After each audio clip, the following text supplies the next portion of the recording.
Hello once again.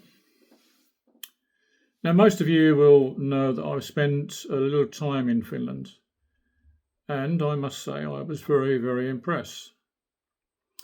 My only criticism was how they seem to idolise America completely.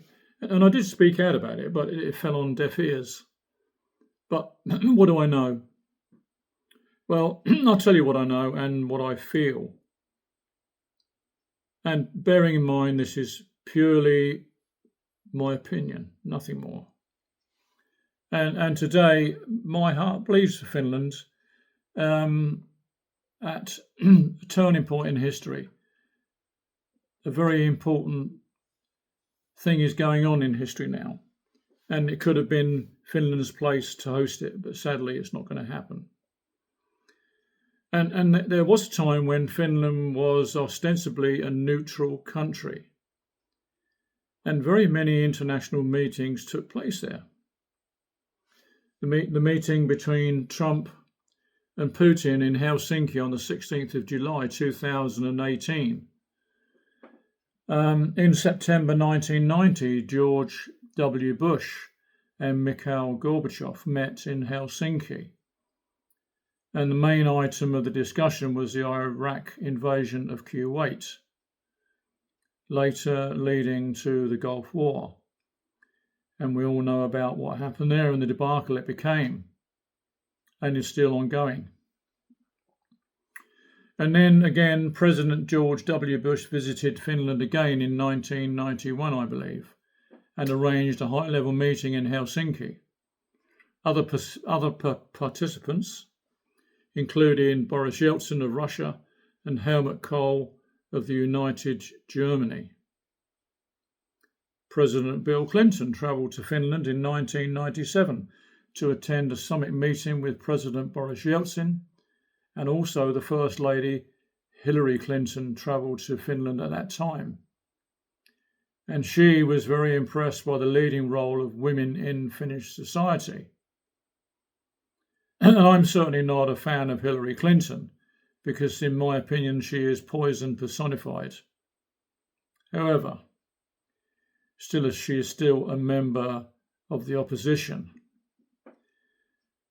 Now, Finland has consistently advocated dialogue in international relations. Excuse me. In the Cold War era, Finland pursued a policy of neutrality, being a Western democracy and a neighbour to the Soviet Union as it was then. But it was well known that peace prevailed during this time, without any help from NATO whatsoever. An historic meeting between Presidents Trump and Putin could have taken place. But sadly, Finland was coerced into joining NATO without a referendum, and therefore became a co-belligerent with Sweden. And in my humble opinion, this one action could go down in history as one of the biggest mistakes in Finnish history, all for the sake of a forbidden referendum, which, had it been permitted, could have changed history for the better. Anyway, who am I to criticise another country's politics when we in England have the most totalitarian government in British history, who in turn blow smoke up America's backside? But I will say this: never ever be afraid to raise your voice for honesty, truth and compassion against injustice, lying and greed. If people all over the world would do this, it would change absolutely everything. It is only little men like me who will say this, because those of us who really matter are afraid to voice their opinions in fear of losing their well-paid jobs. And the real scary thing is, you know who you are, but you shrug your shoulders and say nothing. Interestingly, the inevitable meeting between Putin and Trump will undoubtedly take place. But whether that is in a neutral country is debatable, because there are none that are safe for both people. And at the moment, regardless of propaganda, Russia holds the upper hand in Ukraine and could insist it takes place in Russia. Or just maybe Vietnam or maybe Hungary. Who knows? It will happen anyway. And the real irony here is that there could have been a peace deal 2 years ago, but it was scuppered jointly by Zelensky and Boris Johnson, both of whom are American puppets. And tragically, the real culprits of the death of over 1 million plus men will walk away free with very comfortable pensions and no conscience.